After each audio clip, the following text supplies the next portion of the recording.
بسم اللہ الرحمن الرحیم وبہ نستعین سبحانک لا علم لنا الا ما علمتنا انک انت العلیم الحکیم الحمد للہ رب العالمین والصلاة والسلام علی سید المرسلین وعلی آلہ وصحبہ اجمعین ومن تبعہم بإحسان الی یوم الدین. اعوذ باللہ من الشیطان الرجیم. بسم اللہ الرحمن الرحیم. افرأیتم اللات والعزى ومناة الثالثة الاخرى.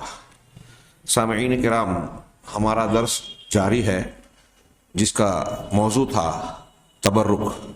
تبرک میں بھی جو بدعی تبرک ہے، بدعت والا، یا جس کو تبرک ممنوع کہا جاتا ہے، اس کی دو قسمیں بیان کی جا چکی.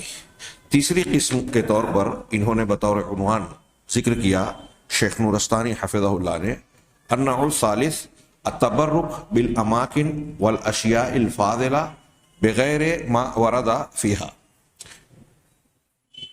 یعنی فضیلت والے مقامات اور فضیلت والی جگہوں سے تبرک حاصل کرنا، لیکن اس طریقے سے ہٹ کر یا اس طریقے سے بڑھ کر جو شریعت میں وارد ہوا ہے.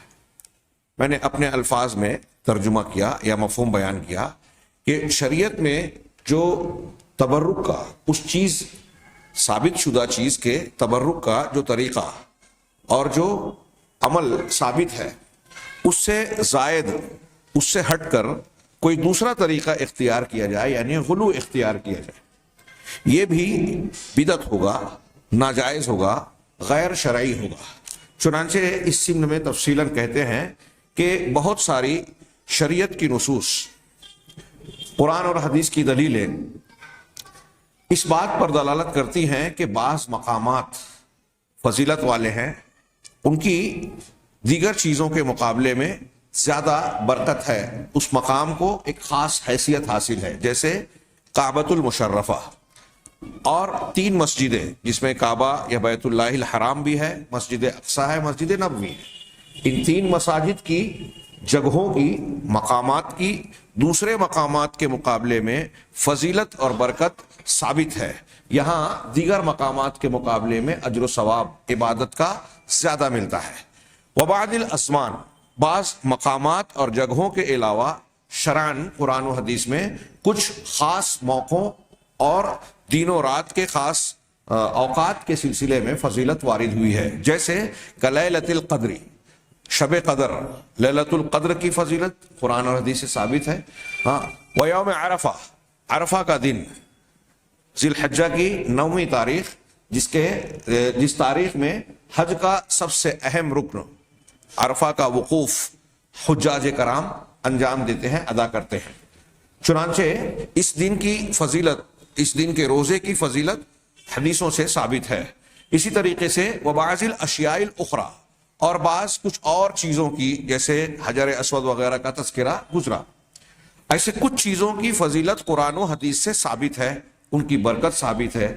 اب بعض دوسری چیزوں کے ضمن میں انہوں نے مثال دی کماء زمزم، زمزم کا پانی، شاہ زمزم، جسے ہم جانتے ہیں کہ اللہ تبارک و تعالیٰ نے سیدنا اسماعیل علیہ السلام جبکہ شیر خواری میں تھے، اور حضرت ابراہیم علیہ السلام نے اللہ کے حکم سے ان کی والدہ اور ان کو مکہ کی بے آب و گیاہ وادی میں چھوڑا. پانی کی جستجو اور تلاش میں حضرت حاجرہ علیہ السلام صفا اور مروہ کے درمیان دیوانہ وار جو دوڑ لگا رہی تھی، اس درمیان اللہ کے حکم سے حضرت جبرائیل علیہ السلام نے حضرت اسماعیل جہاں لیٹے اور رو رہے تھے، وہاں ان کے پیروں کے پاس سے ایک چشمہ جاری کیا جو چاہ زمزم کہلاتا ہے. اور یہ بھی ابھی ہم جو پیغام قرآن کا سلسلہ ہمارا جاری ہے، اس میں اللہ کے نبی قرآن و حدیث کے معجزات کے سلسلے میں اس کا تذکرہ کیا کل ہی کے درس میں، کہ یہ دنیا روئے زمین پر موجود جتنے بھی پانی اور پانی کے ذخائر ہیں، ان میں سب سے افضل، سب سے بہتر پانی قرآن و حدیث سے تو ثابت ہی ہے. موجودہ لیب ٹیسٹ اور سائنسی تجربات نے بھی اس بات کو قبول کیا، اعتراف کیا اور یہ مانا، اور ساتھ ہی ساتھ یہ توجیہ کی کہ زمزم کے کیمیائی اجزاء دنیا کے دیگر پانی کے اجزاء کے مقابلے میں سب سے بہتر ہیں، جس میں کبھی سڑان نہیں آتی، بدبو نہیں آتی، اور اس میں بیماریوں کے لیے شفا ہے. جیسا کہ نبی کریم صلی اللہ علیہ وسلم سے علی الاقل حسن درجے کی روایت ثابت ہے، ماء زمزم لما شرب لہ، زمزم کا پانی ہر اس کام کے لیے مفید ہے جس کی نیت سے اسے پیا جائے، اسی لیے اسلاف مختلف قسم کی دعائیں کر کے زمزم کو پیتے تھے۔ اور اس حدیث کے علاوہ بھی صحیح مسلم کی ایک حدیث میں ہے کہ حضرت ابو ذر غفاری کم از کم 30 دن مکہ میں بغیر کھانے پینے کے صرف زمزم پر اکتفا کرتے ہوئے رہے اور انہیں کوئی کمزوری محسوس نہیں ہوئی۔ نبی کریم صلی اللہ علیہ وسلم نے جب سے ملاقات ہوئی اور آپ نے بتایا، آپ نے پوچھا اور انہوں نے بتایا کہ 1 مہینے تک میں صرف زمزم ہی پیتا رہا، تو آپ نے کہا کہ انہا مبارکہ، یہ برکت والا پانی ہے، ہاں یہ مبارک پانی ہے، وہ طعام و طعامن، اور یہ کھانوں کا کھانا ہے یا کھانے والوں کا کھانا ہے، ہاں یعنی اس میں غذائیت بھی ہے۔ اور یہ صحیح مسلم کے الفاظ ہیں، بعض دوسری روایتوں میں ہے کہ اس میں بیمار کے لیے شفا بھی ہے۔ تو یہ زمزم کے پانی کی خصوصیت اور فضیلت اللہ تبارک و تعالیٰ نے جسے بطور نشانی کے اور اپنے انعام کے طور پر عطا فرمایا اور اس میں شفا اور برکت رکھی، اس کا ثبوت موجود ہے قرآن و حدیث میں۔ اسی طریقے سے والسحور للصائم، سحری کا کھانا روزے دار کے لیے، اللہ کے نبی صلی اللہ علیہ وسلم نے کہا تسحروا فإن فی السحور برکہ، سحر کھاؤ اس لیے کہ سحر کھانے میں برکت ہے، روزے دار کے لیے اللہ تبارک و تعالیٰ نے اس میں برکت رکھی۔ یہ چند مثالیں دی، کچھ مقامات جیسے کعبہ، مسجد اقصی، مسجد نبوی، اور اسی طریقے سے کچھ موقع، اوقات جیسے لیلۃ القدر، یوم عرفہ، ہفتے میں جمعے کا دن ہے، اور ایسے کچھ ایام اور اوقات۔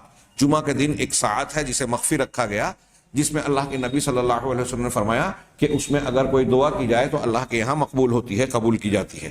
یہ گویا اس وقت کی فضیلت ہو گئی جو مخفی ہے۔ اسی طریقے سے روزے چیزوں میں زمزم کے پانی کا ذکر کیا، روزے دار کے لیے برکت سحور میں، یعنی یہ عمل ہے جو بابرکت ہے۔ وَالتَّبْكِيرُ فِي طَلَبِ الرِّزْقِ وَنَحْوِهِ، اور روزی کی جستجو اور تلاش میں صبح سویرے نکلنا، وہ کیا ہے میری امت کے لیے بکور میں صبح تڑکے سویرے کے موقع پر برکت رکھی گئی ہے۔ اور اس جیسی کچھ دوسری چیزیں، کچھ دوسرے موقع، کچھ دوسرے مقامات بھی ہیں جن کی قرآن و حدیث سے فضیلت ثابت ہے اور ان میں برکت کا ثبوت موجود ہے۔ لیکن آگے بیان کر رہے ہیں وَالتَّبَرُّكُ بِهَٰذِهِ الْأَشْيَاءِ يَكُونُ بِفِعْلِ الْعِبَادَاتِ وَغَيْرِهَا مِمَّا وَرَدَ فِي الشَّرْعِ، ان چیزوں سے جن کی فضیلت اور برکت قرآن حدیث سے ثابت ہے، ان سے برکت کا حصول عبادات کے انجام دینے سے یا دوسرے کچھ مخصوص کاموں کو انجام دینے سے حاصل ہوتی ہے۔ کیسے حاصل ہوتی ہے؟ جس طریقے سے شریعت میں بیان کیا گیا ہے، شریعت میں جیسے بتایا گیا، قرآن حدیث نے جیسے بتایا کہ فلاں چیز سے فلاں طریقے سے برکت حاصل کی جائے، مسجد حرام میں زمزم سے کیسے برکت حاصل کرنی ہے، یہ پوری توجیہ اور تفصیل موجود ہے۔ تو جس طریقے کو بتایا گیا عبادات یا کوئی خاص عمل کے طریقے پر، اس طریقے سے اس کو اختیار کرنا باعث برکت اور باعث فضیلت ہے۔ ما يدل على فضلها فيها، جو ان چیزوں کے بارے میں فضیلت کو بیان کرتا ہے، ثابت کرتا ہے۔ لیکن آگے کہہ رہے ہیں وَلَا يَجُوزُ التَّبَرُّكُ بِهَا بِغَيْرِ مَا وَرَدَ، لیکن ان چیزوں سے بھی جن کا بابرکت اور بافضیلت ہونا ثابت ہے، ان چیزوں کا سے بھی برکت حاصل کرنا شریعت کی تعلیم سے ہٹ کر جائز نہیں ہے۔ ولا یجوز، جائز نہیں ہے التبرک، برکت حاصل کرنا ان چیزوں سے جن کی فضیلت ثابت ہے، بغیر ما ورد، جو وارد ہوا ہے اس سے ہٹ کر اس کے علاوہ طریقے سے۔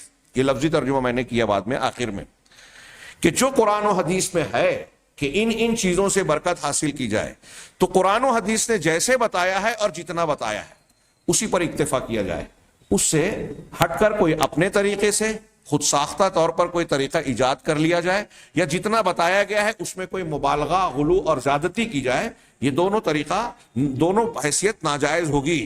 کہہ رہے ہیں وعلیہ فمن تبرک بالازمان او الاماکن او الاشیاء التي وردت فيها وردت نصوص تدل على فضلها او برکتها، پس جو شخص ایسے زمانوں یا ایسے زمان و مکان یعنی جگہ اور موقع، تو ایسے خاص موقعوں یا خاص جگہوں سے تبرک حاصل کرے یا ان خاص اشیاء سے، چیزوں سے تبرک حاصل کرے جن کے بارے میں قرآن و حدیث کی نصوص موجود ہیں کہ یہ فضیلت والی ہیں، یہ برکت والی ہیں، ان سے بھی برکت حاصل کرے بتخصیصھا بعبادات، اس طریقے سے کہ اپنی طرف سے یا بعد میں شریعت سے ہٹ کر کسی اور کی طرف سے کسی خاص عبادت کے ساتھ اس کو خاص کر دیا گیا ہو، اور تبرکات معینہ، یا کوئی معین اور مقرر قسم کا تبرک اختیار کیا جائے، لم یرد فی الشرع، ایسا تبرک جو کہ شریعت میں وارد نہیں ہے، ما یدل علی تخصیصہ بہا، جو جس سے یہ معلوم ہو کہ اس عمل سے اس چیز سے برکت حاصل کی جاتی ہے، ایسی کوئی دلیل شریعت میں اگر موجود نہیں ہے اور وہ عمل کر رہا ہے کوئی شخص، فقد خالف المشروع، تو اس نے شریعت کی شرعی اصول اور ضابطے کی مخالفت کی۔ بہت اہم بات ہے، لوگ دھوکہ کھا جاتے ہیں۔ ہمارے یہاں میں نے دیکھا اور بہت لوگوں سے سنا، میں ایک مثال ابھی بولتے بولتے یہ بیان کرتے ہوئے یاد آئی، ایسی آپ سینکڑوں مثال اگر میں یہاں موجود لوگوں سے پوچھوں تو شاید ہر کوئی اکا دکا مثال بیان کر دے اپنے علم کے مطابق جس کا میں نے ذکر نہیں کیا۔ جیسے مثال کے طور پہ ہم نے دیکھا کہ حج اور عمرہ کرنے کے لیے ہندوستان پاکستان کے لوگ جاتے ہیں تو اپنے احرام میں سے ایک جوڑا احرام ایسا کر لے جاتے ہیں جو زمزم میں پوری طرح بھگوتے ہیں، اور اس پر بہت اصرار توجہ صرف کرتے ہیں۔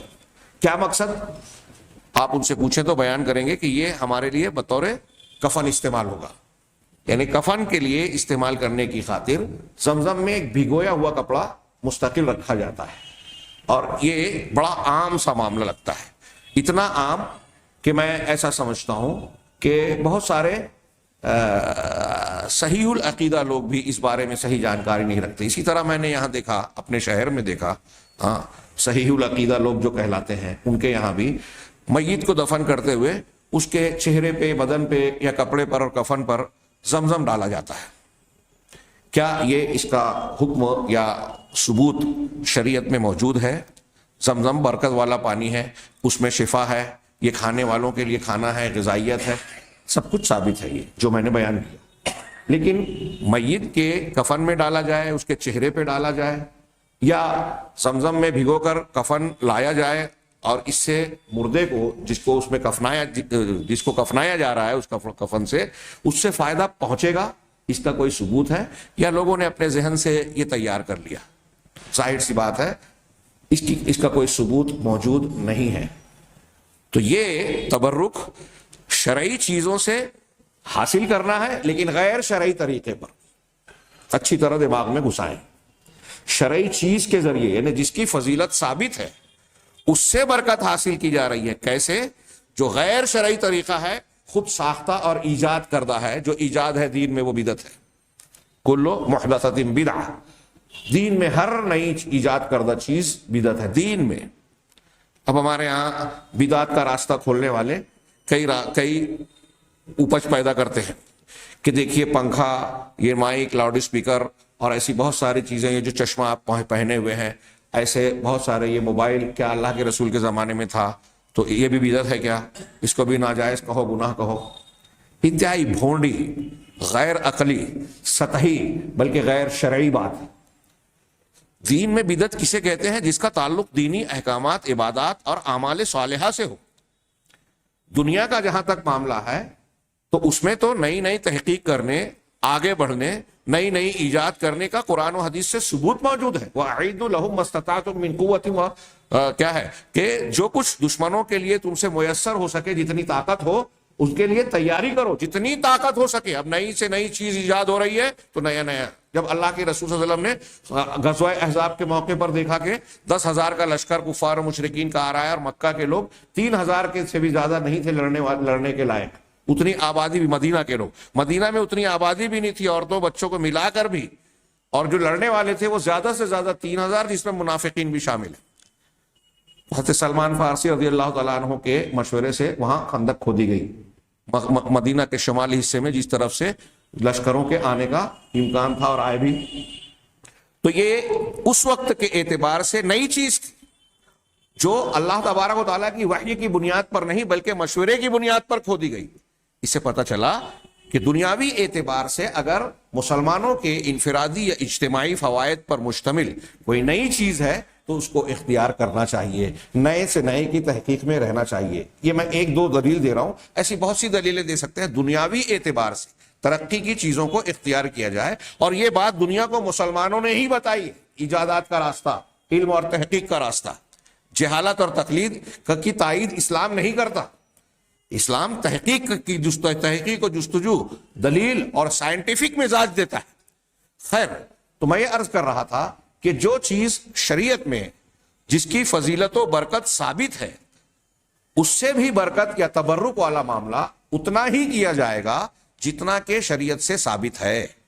اگر ان سے بھی اس انداز میں برکت کے حصول کی کوشش کی جائے جو قرآن و حدیث سے ثابت نہیں ہے، تو یہ قرآن و حدیث کی مخالفت ہوگی، بدعت ہوگی، حرام ہوگا۔ ہاں، کہہ رہے ہیں کہ یہ وَأَحْدَثَ، جس شخص نے ایسا کیا، فضیلت والی چیز کو بھی غیر شرعی طریقے پر فضیلت حاصل کرنے اور برکت حاصل کرنے کی کوشش کی اس سے، تو کہا اس نے شریعت کی مشروع کی مخالفت کی، وَأَحْدَثَ بِدْعَةً، اور ایک بدعت کو ایجاد کیا، لیس لہا اصل فی الشرع، جس کی شریعت میں کوئی اصل موجود نہیں ہے، جس کی شریعت میں اصل موجود نہیں ہے۔ اب ہمارے ہاں جتنے بھی بدعتی ہیں، میں نے بھی ایک باضابطہ بتایا کہ کچھ لوگ اس طریقے سے کرتے ہیں کہ دنیاوی، کچھ اور بھی ہے۔ پاس بزرگان نے یہاں کہا، یہ کہا کہ اگر کسی چیز کو مستحب سمجھ کر شریعت میں ایجاد کیا جائے تو اس میں کوئی حرج نہیں، فرض سمجھا جائے گا تو بدعت ہے۔ یہ اصول آپ کہاں سے لائے؟ جس چیز کو مستحب کہتے ہیں، مستحب کی فقہی اصطلاح کی تعریف کرتے ہیں کہ وہ کام جس کو کرنا پسندیدہ ہو، اجر و ثواب کا باعث ہو، لیکن نہ کرنے سے کوئی گناہ نہ ہو۔ جیسے مسواک آپ کر رہے ہیں، مستحب کہہ رہے ہیں ہم اس کو، مثال کے طور پہ کئی موقع پر مسواک کرنا، اب آپ نہیں کریں گے تو گنہگار نہیں ہے، لیکن کرتے ہیں تو فضیلت کی چیز ہے، اس کو مستحب کہتے ہیں۔ تو کچھ لوگوں نے یہ کہا، ہمارے یہاں دیوبندی بریلوی بڑے بڑے علماء کے جو پیر صاحب ہیں، امداد اللہ مہاجر مکی، ان سے نقل کر کے یہ قول پیش کیا جاتا ہے، انتہائی غلط قول ہے۔ اس طریقے سے کچھ لوگوں نے اصول بنایا کہ بدعت میں دو قسموں کے، بدعت حسنہ اور بدعت سیئہ۔ دین میں جو بدعت ہے وہ سب کے سب سیئہ ہے، اچھی طرح دماغ میں۔ نبی کریم صلی اللہ علیہ وسلم ہر جمعہ میں کہتے تھے کل بدعۃ ضلالہ وکل ضلالۃ فی النار، یہ بعض روایتوں میں اضافہ ہے، ہر بدعت گمراہی ہے۔ نبی کریم صلی اللہ علیہ وسلم فرما رہے ہیں کہ ہر بدعت گمراہی، اور آپ کہہ رہے ہیں کہ کچھ بدعتیں اچھی بھی ہوتی ہیں، حسنہ۔ حضرت عمر فاروق کی کہ قول کو دلیل کے طور پر پیش کیا جاتا ہے کہ دیکھیے آپ نے جماعت سے تراویح شروع کروائی اور کہا کہ یہ کتنی اچھی بدعت ہے۔ بالکل اس کا جواب اہل علم بار بار متعدد وجوہ سے دیتے ہیں کہ یہ بدعت کا یہاں استعمال جو حضرت عمر نے کیا تھا شرعی طور پر نہیں، بلکہ یہاں استعمال لغوی طور پر کیا تھا کہ کل تک لوگ اسے الگ الگ پڑھ رہے تھے، اب اکٹھا میں نے کر دیا، کتنا اچھا نیا طریقہ ہے۔ تو نیا طریقہ سے مراد کل تک کے مقابلے میں، ورنہ دین میں نیا طریقہ یہ نہیں تھا، کیونکہ نبی کریم صلی اللہ علیہ وسلم سے 3 دن جماعت سے تراویح پڑھانا، صلاۃ اللیل جسے اس وقت کہا جاتا تھا، ہاں یہ ثابت تھا، اور قولی حدیث سے پورے مہینے کا ثبوت موجود ہے۔ من قام رمضان ایمان، کچھ لوگ کہتے ہیں کہ 3 دن پڑھی تھی تو ہم کو بھی 3 ہی دن پڑھانا چاہیے جماعت سے، لیکن صرف 3 دن پڑھ کر اکتفا کرنے کی وجہ آپ نے بیان کر دی تھی کہ مجھے اس بات کا ڈر تھا کہ یہ تم پر فرض نہ کی جائے، یہ بھی مستحب ہے، تم پر فرض نہ سمجھی جائے، تو یہ اندیشہ، اس اندیشے کی بنیاد پر آپ نے مہینے بھر نہیں پڑھایا، لیکن بعد میں یہ اندیشہ ختم ہو گیا، اور قول اللہ کے رسول صلی اللہ علیہ وسلم کی قولی حدیث سے، من قام رمضان والی حدیث سے پورے رمضان کا قیام ثابت ہے، اور پھر خلفائے راشدین کی سنت، صحابہ کی سنت، یہ بھی جو سنت رسول کے مخالف نہ ہو، یہ بھی ہمارے لیے جو ہے اللہ کے رسول کا حکم ہے کہ میرے بعد میرے خلفائے راشدین کی سنت کو مانو۔ اب اگر خلفائے راشدین میں سے کسی کا قول حدیث کے ٹچ سے ٹکرا جائے تو اللہ کے رسول کی حدیث لی جائے گی۔ یہ ساری چیزیں لوگ عوام میں اس طرح بیان کرتے ہیں کہ لوگوں کا دماغ گھوم پھر جاتا ہے۔ سیدھی سیدھی صاف صاف باتیں ہیں، شریعت بالکل واضح ہے۔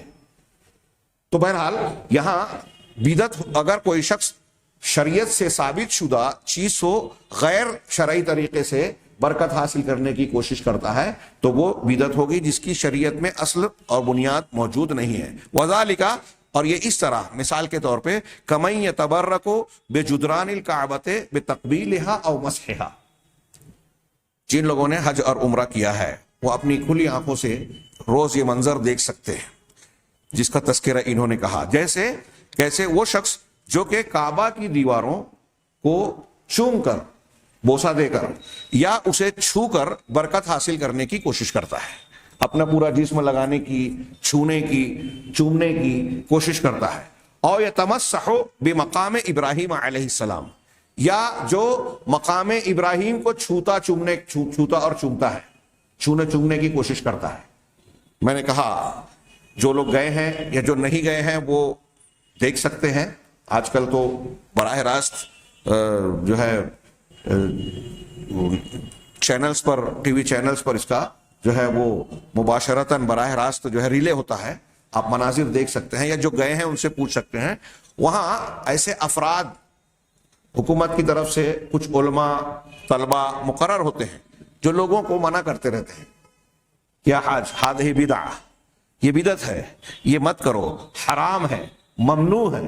اس کے باوجود کچھ لوگ ماننے کو تیار نہیں ہوتے۔ جو اہل بدعت ہیں وہ ان بدعت کہہ کر روکنے والوں کو پر الٹا جملے کستے ہیں، تبصرے کرتے ہیں کہ یہ وہابڑے ہیں، یہ ایسے ہیں، یہ ویسے ہیں، اور نہ جانے کیا کیا۔ لیکن آپ دیکھ سکتے ہیں کہ کوئی مقام ابراہیم کو چوم رہا ہے، کوئی کعبہ کی ہر دیوار کو یا دیوار کے ہر حصے کو چوم رہا ہے، بعض مخصوص علاقوں کا حصوں کا ابھی آگے آ رہا ہے۔ استلام یا چومنا ثابت ہے، چومنا صرف حجر اسود کو ثابت ہے، استلام حجر اسود کے علاوہ رکن یمانی کا، باقی کسی کا نہیں۔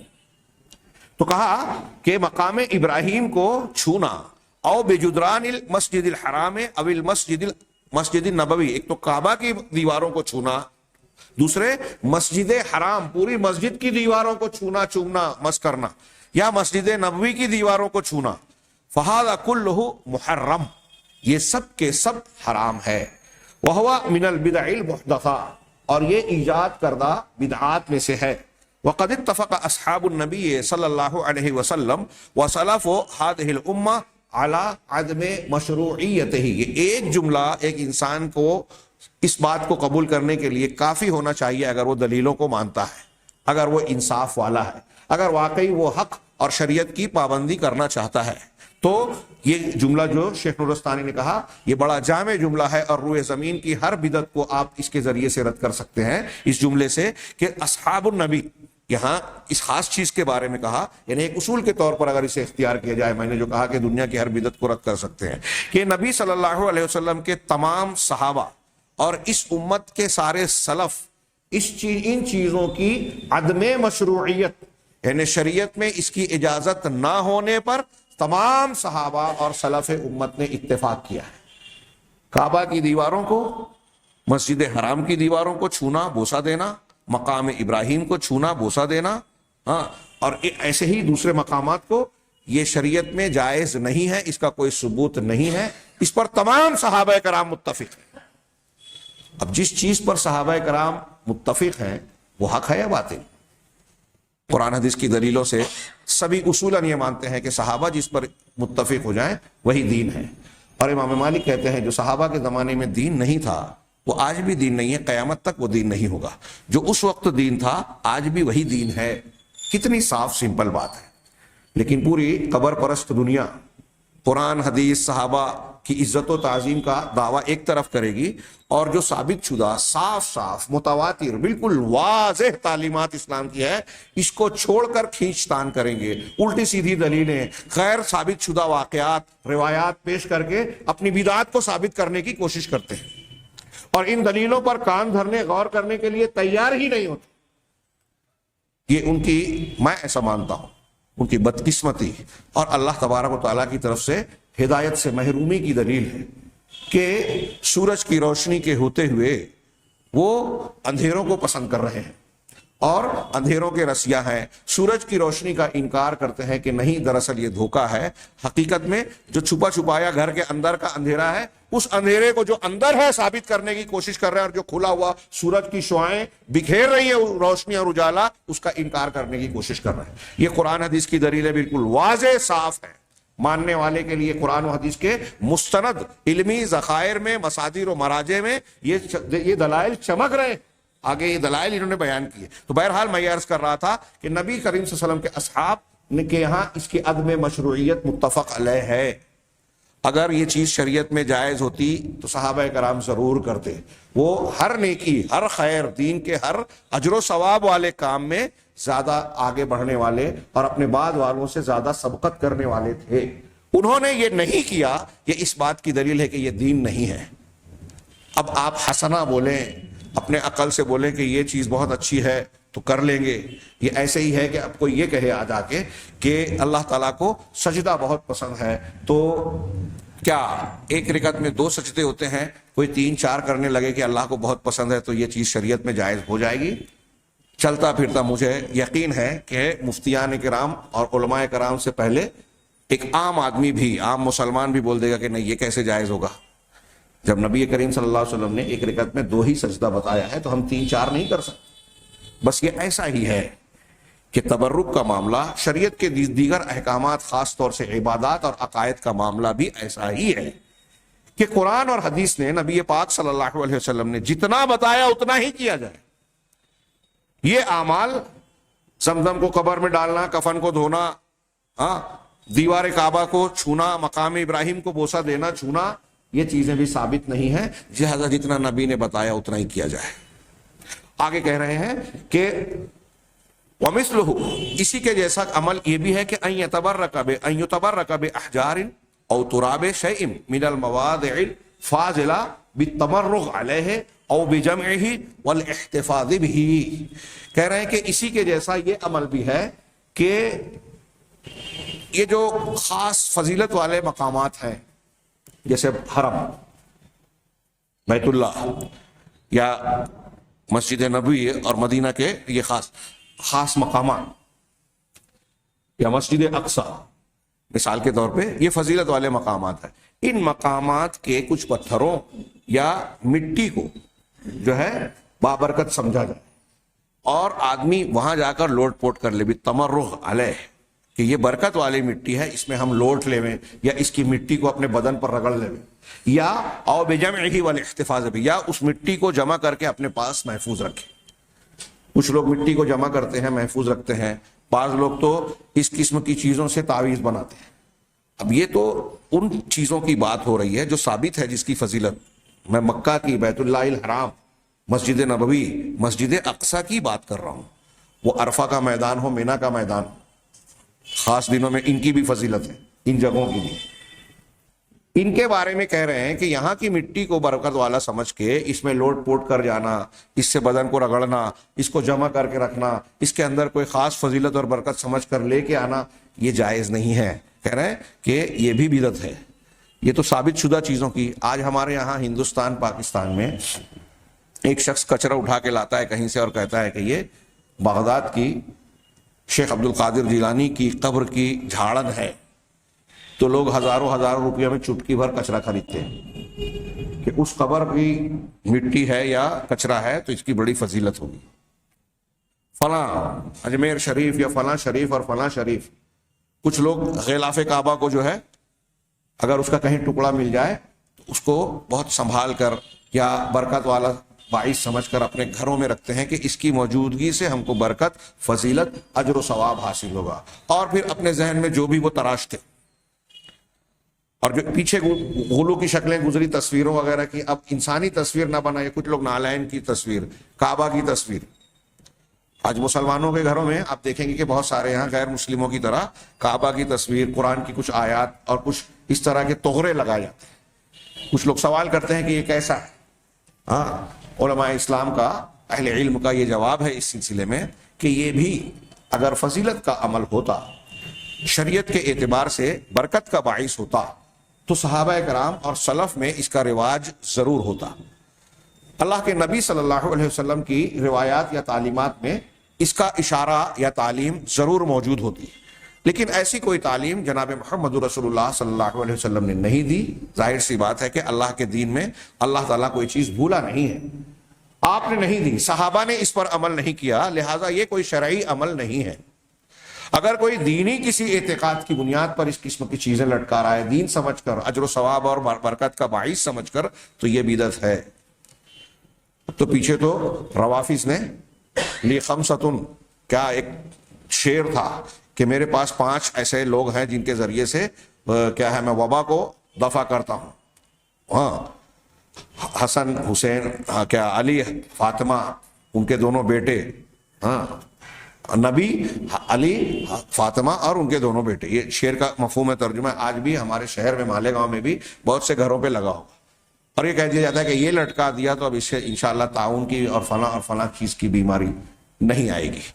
ایسی اور بھی کچھ چیزیں اختیار کی جاتی ہیں۔ ابھی ایک چینل ہے بدعتیوں کا، شاید پاکستان کا، اس میں عجیب و غریب بعض کلپ کسی صاحب نے بھیجی، میں نے حیرت سے دیکھا، اور دیکھا کہ اس میں کہا کہ اگر گاڑی میں پیٹرول کم ہو رہا ہے، اس کا ایوریج کم دے رہی ہے گاڑی، تو آپ 3 مرتبہ انا اعطیناک الکوثر پڑھ کر دم کر دیجئے تو اس کا ایوریج بڑھ جائے گا، کم پیٹرول میں بھی لمبی مسافت طے کر لے گی۔ ایسی اور بھی کئی بکواس۔ تو یہ ثابت شدہ چیز سے غیر ثابت شدہ طریقہ اختیار کرنے کی مثالوں میں بیان کر رہا ہوں۔ ایسی سینکڑوں چیزیں آج رائج ہیں، اور لوگ آنکھ بند کر کے ان چیزوں کو قبول کرتے ہیں۔ ہندوستان پاکستان کے حجاج وغیرہ جو جاتے ہیں، میں نے بتایا، تو جس طریقے سے ہمارے یہاں روزانہ جو نعت خوانی اور یہ سب ہوتا ہے، تو اللہ کے رسول صلی اللہ علیہ وسلم کی نعت کے ضمن میں مدینہ مدینہ مدینہ، مجھے حیرت ہوتی ہے کہ مکے کی کیوں نہیں اس طرح نظمیں بنائی جاتی۔ مدینے کا سفر ہے اور میں نمدیدہ نمدیدہ، رنجیدہ رنجیدہ، سنجیدہ سنجیدہ، اور نہ جانے کیا کیا۔ مدینے کا سفر اگر کرا جائے تو کیوں کیا جائے؟ مسجد نبوی کی وجہ سے۔ یہ بات ابھی آگے آئے گی، اگلا سبق ہے کہ اگر کوئی شخص اچھی طرح دماغ میں رکھے، 1-2 جملے بولنے جا رہا ہوں، کوئی حاجی حج کے مقامات پر حج کر کے آتا ہے اور مدینہ نہیں جاتا، اس کا حج مکمل ہے۔ حج کے ارکان یا کسی ضروری چیز کا حصہ مدینہ میں کوئی چیز نہیں ہے، ایک۔ دوسرا، مدینے کا سفر اگر کیا جائے گا فضیلت سمجھ کر، تو مسجد نبوی کے عقیدے سے باہر سے سفر کرنا مشروع، جائز اور شرعی حکم ہے، اجازت ہے۔ اگر کوئی شخص اس نیت سے مدینے کا سفر کرتا ہے کہ وہاں رسول اللہ صلی اللہ علیہ وسلم کی قبر مبارک ہے، ہاں، اس کی زیارت کے لیے میں سفر کر رہا ہوں، تو یہ ناجائز ہے، حرام ہے، قرآن اور حدیث کی مخالفت ہے، اللہ کے رسول صلی اللہ علیہ وسلم کی حدیثوں کے خلاف ہے۔ لا تشد الرحال الا الى 3 مساجد، جو پیچھے حدیث پچھلے درس میں بیان کی گئی۔ بہت سارے لوگوں کو حیرت محسوس ہوگی، مجھے ایسا لگتا ہے، ہندوستان کے ماحول میں جو ہم سنتے رہتے ہیں، یہاں جو ماحول بنا ہوا ہے، لیکن آپ اہل علم سے، قرآن و حدیث کے جاننے والوں سے پوچھیں، خود تحقیق کریں کہ میری یہ بات جو اللہ کے گھر میں پوری احساس ذمہ داری، احساس جواب دہی کے ساتھ میں آپ حضرات کے سامنے بیان کر رہا ہوں، اور جہاں تک میری آواز پہنچے، کہ مسجد نبوی کے ارادے اور نیت کے ساتھ جو میں بیان کر رہا ہوں، یہ میں اکیلا نہیں ہوں، بھری پڑی ہے سلف کی کتابیں، عقیدے کی کتابیں، ہاں، سلف کے علماء کی کتابوں میں دیکھیے جو بیان کر رہا ہوں یہ موجود ہے۔ ہاں، جو شخص مدینہ پہنچ گیا مسجد نبوی کی زیارت کے عقیدے سے یا نیت سے کہ اس کی فضیلت ہے، مدینہ پہنچ جانے کے بعد جو مدینہ میں ہے، اس کے لیے مستحب ہے کہ اللہ کے رسول صلی اللہ علیہ وسلم کی قبر مبارک کی زیارت کے لیے جائے۔ وہاں موجود لوگوں کے لیے مسجد قباء جا کر وہاں 2 رکعت پڑھنا عمرے کا ثواب جو بیان کیا گیا ہے مشروع ہے، اس کے لیے سفر نہیں کیا جائے گا۔ اچھی طرح سمجھ لیں، جتنا شریعت میں ہے، جو ہم نے اصول پڑھا، شریعت میں جتنا بتایا گیا فضیلت و برکت کا باعث، اتنا ہی اختیار کیا جائے گا۔ تو کہا کہ کچھ لوگ اس کی، میں نے یہ بھی دیکھا، میں عرض کر رہا تھا، یہ جو انہوں نے بیان کیا کہ فضیلت والے مقامات کی مٹی میں لوٹنا پوٹنا یا وہاں کی مٹی جمع کر کے لانا، یہ بھی ثابت نہیں ہے۔ جیسے بعض لوگ مدینہ اور مدینہ کے کچھ خاص مقامات کی مٹی چننے کی کوشش کرتے ہیں۔ ایسے کئی مقامات پر حکومت سعودی نے اب جو ہے وہ حد بندی اور احاطہ بندی کر دی ہے تاکہ یہ لوگ یہ نہ کر سکیں۔ اب یہ تو میں نے کہا کہ وہاں کی بات ہے، کوئی بغداد کی شیخ عبد القادر جیلانی کی جھاڑن کے نام پر وہاں کی مٹی بیچتا ہے، کوئی اجمیر کی مٹی بیچتا ہے، کچرا بیچتا ہے، کوئی کچھ، اور پھر دیوبندی حضرات کے یہاں بھی، یہ تو بریلویوں کے یہاں تھا ہی، ہاں، زلزلہ وغیرہ اٹھا کر دیکھیے کہ دیوبندیوں کے یہاں بھی، میں نے اس سے پہلے بیان کیا تھا کہ کہتے ہیں کہ نانوتا میں بیماری پھیلی تو قاسم نانوتوی صاحب کی قبر کی مٹی کچھ لوگوں نے لے کر اٹھا کر جو ہے تعویذ بنا کر پہن لی, شفا مل گئی, مشہور ہوئی بات, روز لوگ مٹی لے جانے لگے, اور پھر قبر خالی ہوتی, گھر والے آ کے بھرتے, خالی ہوتی بھرتے, خالی ہوتی بھرتے, پریشان ہو کے گھر والوں نے کہہ دیا کہ اب کوئی ٹھیک ٹھاک ہوگا اور مٹی ختم ہوگی تو ہم نہیں بھریں گے. اس دن سے شفا کا سلسلہ منقطع ہو گیا. بتائیے, یعنی گھر والوں کے مٹی بھرنے کے اگر وہاں کے کارپوریشن اور میونسپلٹی میں کہہ دیتے نا تو وہ آدمی لگا دیتے کہ اتنی مفید چیز ہے تو سلسلہ چلنے دیا جائے. نعوذ باللہ من ذالک. بریلوی حضرات نے اس واقعے کے تناظر میں لکھنے والوں سے سوال کیا کہ یہی چیز اگر کلیئر اور اجمیر میں ہو تو شرک اور بدعت اور گمراہی, اور یہ نانوتا, دیوبند, سہارنپور میں ہو تو یہ کرامت. بالکل بجا سوال ہے اور بالکل صحیح اعتراض ہے, اور ہم یہ کہتے ہیں کہ چاہے وہ اجمیر میں ہو یا دیوبند میں ہو, جو اس قسم کا عقیدہ مانتا ہے, اس قسم کی بات کو اختیار کرتا ہے, وہ غیر شرعی ہے اور ان میں فائدے نقصان کا عقیدہ رکھتا ہے, تو وہ شرک اصغر اور بعض اوقات شرک اکبر میں مبتلا ہوتا ہے. شرک تک پہنچانے والے اسباب میں یہ بہت بڑا سبب ہے, اور ہندوستان پاکستان میں نے کہا کہ یہ بہت زیادہ عام ہے. میں ابھی اس بات کو بیان کر رہا ہوں, میرے اس درس کو اگر عوام میں پیش کیا جائے دیوبندی بریلوی میں, تو مجھے یقین ہے کہ مجھے بہت سارے گالیاں ملیں گی, ناراضگیاں ملیں گی. لیکن جو بھی سنتا ہے, اگر وہاں تک یہ آواز کوئی پہنچتی ہے, لوگ سنے درس, تو گالیاں دیں یا نہ دیں, میں ان سے مؤدبانہ گزارش کروں گا کہ میری ان باتوں کو دلائل کی کسوٹی پر پرکھیں, تحقیق کریں کہ اگر میری بات صحیح ہے تو آپ مجھے گالیاں دے رہے ہیں, لیکن حقیقت میں آپ کہاں ہیں؟ اللہ تبارک و تعالیٰ کے جناب میں آپ کی کیا حیثیت بن رہی ہے؟ دین اسلام اور شریعت کو بگاڑنے والے آپ بن رہے ہیں, اپنے عقیدے کو خراب کرنے والے بن رہے ہیں, اپنے آپ کو کہاں لے جا رہے ہیں؟ یہ آپ کی بھلائی کی بات ہوگی اگر آپ تحقیق کریں گے. صحیح اپنے عقیدے کو درست کیجیے. ہاں, تو کہا آگے یہ کہہ رہے ہیں وَمِمَّا يَدُلُّ. اب یہ باتیں بیان کرنے کے بعد یہاں انہوں نے چند مثالیں, چند باتیں بیان کی, ہم اس کو زیادہ سمجھیں. مثالیں چند دی ہیں. آگے کہہ رہے ہیں کہ ان فضیلت والی اشیاء, جگہوں, مقامات اور مواقع پر شریعت سے ہٹ کر جو برکت حاصل کرنے کے طریقے اختیار کرتا ہے, اس کے حرام ہونے پر, وہ حرام ہے جو ہم نے کہا یا میں کہہ رہا ہوں یا یہ کہہ رہے ہیں, تو اس کی دلیل, اس کی دلیلوں میں سے چند دلیل کا ذکر کر رہے ہیں, تمام دلیلیں نہیں ہیں, چند دلیلوں کا, کہ صحابہ سارے متفق ہیں. تو اس سلسلے میں صحابہ کا ایک عمل بخاری اور مسلم کے حوالے سے پہلے دیا, جو آپ اس سے پہلے سن چکے ہیں, کہ ما ثبت, نمبر 1, ما ثبت فی الصحیحین عن ثانی الخلفاء الراشدین, خلفاء راشدین میں سے دوسرے خلیفہ سے جو ثابت ہے کہ عمر بن خطاب رضی اللہ تعالی عنہ نے جب حجر اسود کو بوسہ دیا, بوسہ دینے لگے, تو آپ نے کہا انی لاعلم انک حجر, یقیناً میں اچھی طرح واقف ہوں کہ تو ایک پتھر ہے, لا تضر ولا تنفع, نہ تو نقصان پہنچا سکتا ہے اور نہ نفع پہنچا سکتا ہے. ولولا انی رأیت رسول اللہ صلی اللہ ولولا انی رأیت النبی صلی اللہ علیہ وسلم یقبلک ما قبلتک, اگر میں نے اللہ کے نبی صلی اللہ علیہ وسلم کو نہیں دیکھا ہوتا کہ آپ نے تجھ کو بوسہ دیا تو میں تجھے کبھی بوسہ نہیں دیتا. کتنی صاف ستھری بات ہے. یعنی اگر نبی سے کسی چیز کو بوسہ دینا ثابت نہیں ہے تو میں بوسہ نہیں دوں گا. یہ عمر فاروق کہہ رہے ہیں, اور سارے صحابہ کا یہی مزاج, یہی عقیدہ, یہی مسلک, یہی منہج تھا.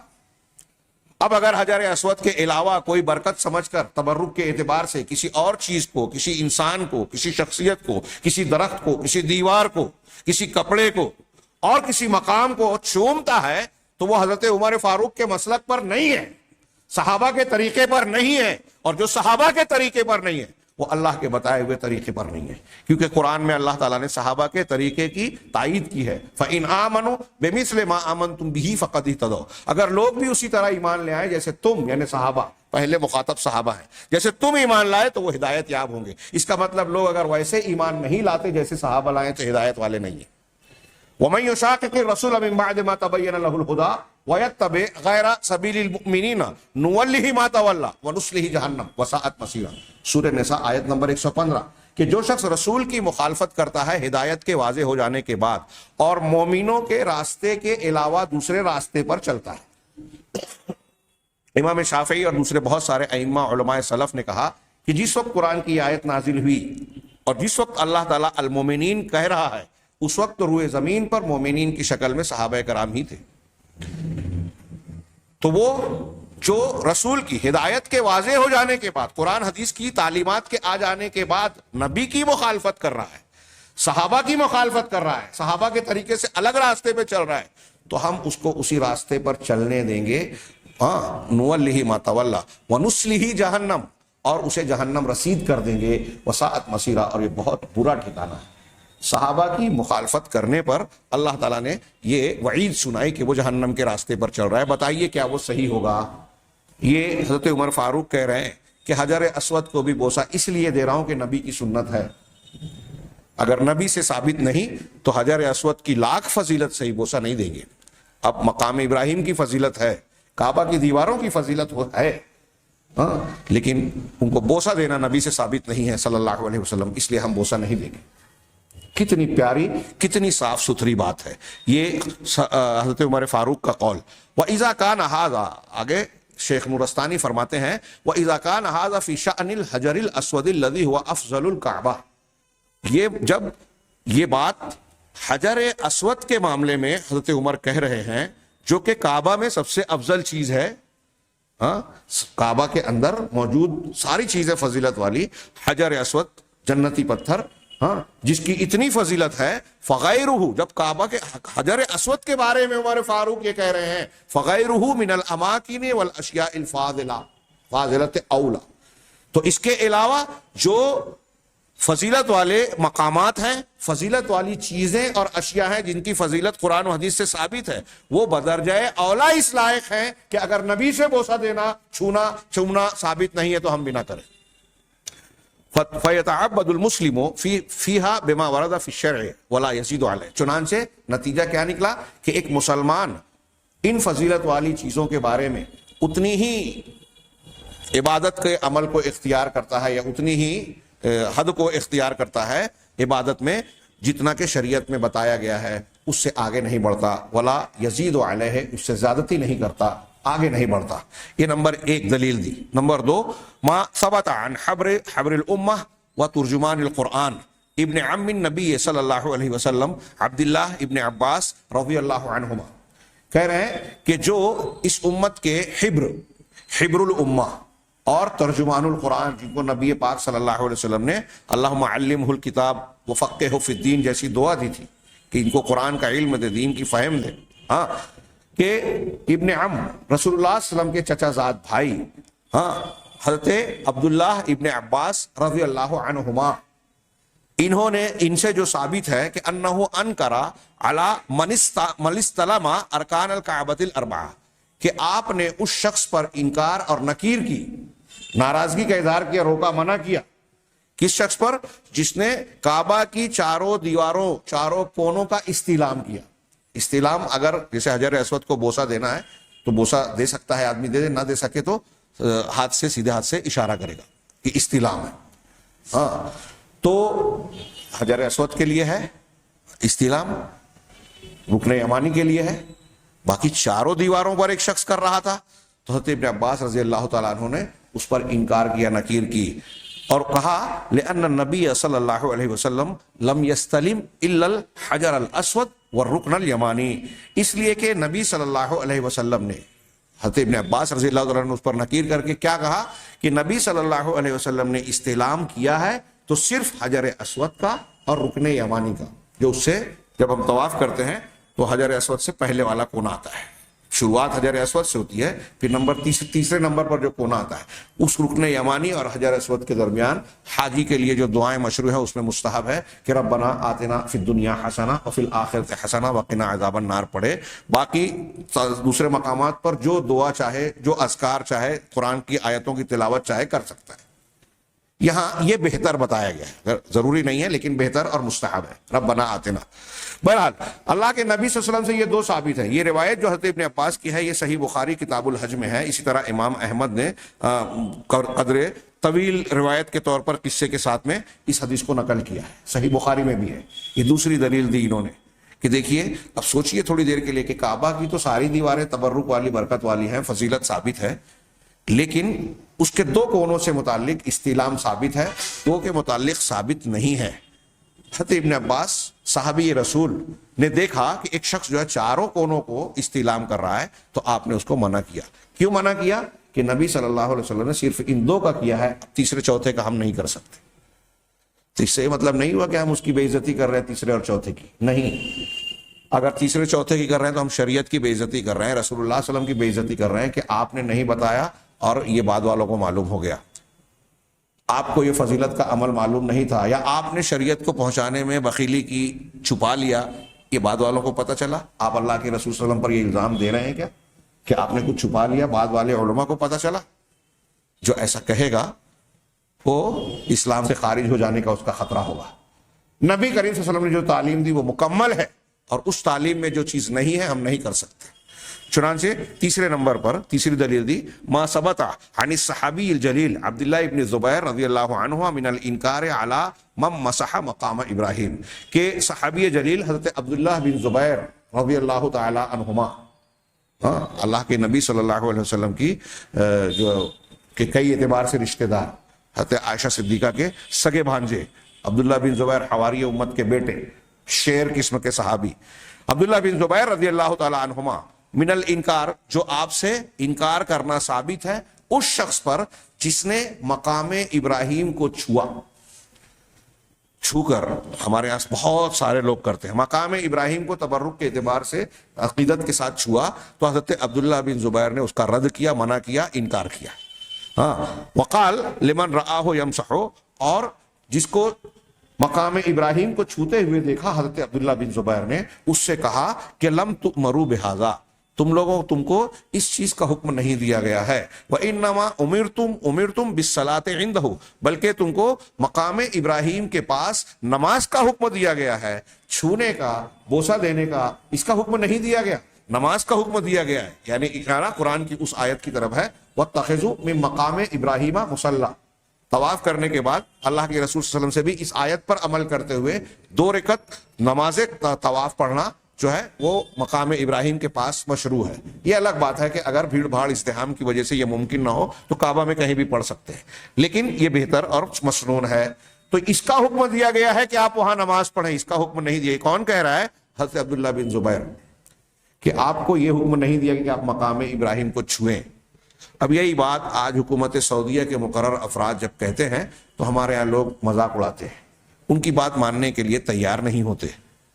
وہ کہتے ہیں کہ یہ بدعت ہے، حرام ہے، جائز نہیں ہے، لیکن اس کو کوئی تحقیق ماننا تو دور، تحقیق کرنے کے لیے بھی تیار نہیں ہے کہ کیوں کہہ رہے ہیں. یہ کیا پڑی ہے ان کو، کیا پڑی تھی عبداللہ بن زبیر کو؟ یہ شریعت کا تقاضا تھا، شریعت کی حفاظت کے لیے ضروری ہے. یہ جن کو منع کیا جا رہا ہے غلط کام سے، ان کے لیے خیر خواہی ہے، لیکن وہ سمجھتے ہیں کہ ہمارے مسلک کی مخالفت کر رہے ہیں اس لیے ناراض ہو جاتے ہیں. آگے چوتھے نمبر پر چوتھی اور آخری دلیل انہوں نے بیان کی کہ اس کے بھی یہاں حوالے نقل کیا. عبداللہ بن زبیر کی یہ روایت جو ہے یہ صحیح سند کے ساتھ مصنف ابن عبد الرزاق میں موجود ہے، اسی طرح امام ابن ابی شیبہ نے بھی اس کو نقل کیا. چوتھے نمبر پر وہذا هو الذی ثبت عن التابعین، یہ بات جو بات صحابہ سے نقل کی یہی بات تابعین سے بھی ثابت ہے، جس کی ایک دلیل دی کہ امام مجاہد کا قول نقل کیا کہ حضرت مجاہد جو حضرت عبداللہ ابن عمر، حضرت ابن عباس کے طویل مدت تک رہنے والے شاگردوں میں سے ہیں اور دوسرے صحابہ کے، امام مجاہد کہتے ہیں کہ لا تقبل المقام، یا لا تقبل المقام ولا تلمس، کہ نہ مقام ابراہیم کو نہ تم بوسہ دو اور نہ اس کو چھو. حضرت امام مجاہد جو تابعین میں سے ہیں وہ کہہ رہے ہیں کہ نہ اس کو بوسہ دو مقام ابراہیم کو اور نہ چھو. کیوں؟ ظاہر سی بات ہے کہ وہ اس سے منع اس لیے کر رہے ہیں کہ یہ حدیث قرآن سے ثابت نہیں ہے، شریعت میں اس کا حکم یا اجازت موجود نہیں ہے. یہ 4 دلیلیں، دلیل کے طور پر 4 اقوال نقل کرنے کے بعد یہ کہتے ہیں آخر میں وَالتَّبَرُّكُ الْبِدْعِ مِنْ أَعْظَمِ الْأَسْبَابِ الَّتِي تُؤَدِّي إِلَى الْوُقُوعِ فِي الشِّرْكِ الْأَكْبَرِ، کہ بدعت والا تک یہ تبرک، یہ جو ہمارے ہاں بہت عام ہے، صاحب کتاب کہہ رہے ہیں کہ یہ بدعی طور پر جو برکت حاصل کرنے کے طریقے رائج ہیں یہ شرک اکبر تک پہنچانے، شرک اکبر میں مبتلا کرنے کی سب سے عظیم وجوہات اور اسباب میں سے ایک ہے. بہت بڑی وجہ اور سبب ہے جس کو اختیار کر کے لوگ شرک اکبر میں مبتلا ہو جاتے ہیں، وہاں تک پہنچ جاتے ہیں، ان کو احساس بھی نہیں ہوتا کہ ہم شرک کرنے لگے. کیوں؟ لأن العام لا تختصر فی ذلک علی حد. وجہ بتا رہے ہیں اس لیے کہ عوام جو ہیں وہ اس سلسلے میں، عقیدت والے معاملے میں، برکت کا حصول، فضیلت کو چاہنے کے معاملے میں کسی حد پر اکتفا نہیں کرتے کہ جو حد ہے وہیں ٹھہر جائیں، بل تتجاوز فیہ الحدود، بلکہ ان امور میں وہ حدود سے آگے بڑھ جاتے ہیں. وتبالغ فی جہلھا فی التماس البرکہ، اور برکت کے حاصل کرنے کے لیے وہ برکت کے حاصل کرنے کی جستجو میں، چاہ میں بہت غلو کرتے ہیں اپنی جہالت کے سبب.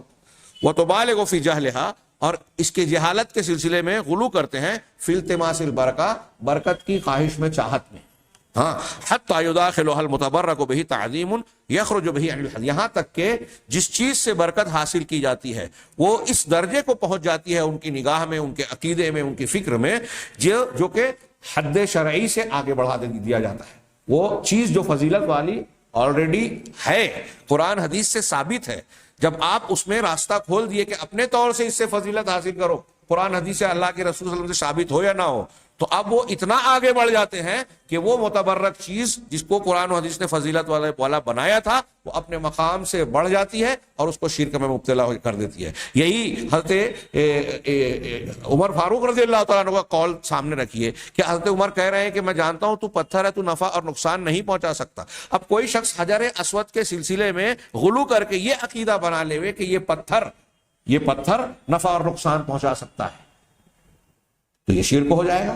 یہ عقیدہ ہم نہیں رکھتے، اور جو یہ عقیدہ رکھے گا تو مستشرقین اور ہندو پنڈتوں نے جو اعتراض کیا کہ کعبہ میں جو پتھر ہے وہ بھی تو مسلمان چومتے ہیں، ہم مورتی پوجا کرتے ہیں تو کیوں اعتراض کرتے ہیں؟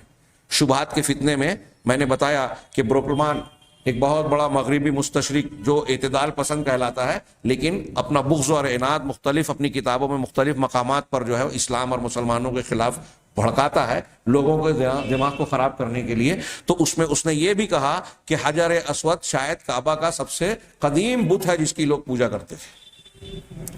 کیا یہ صحیح ہے؟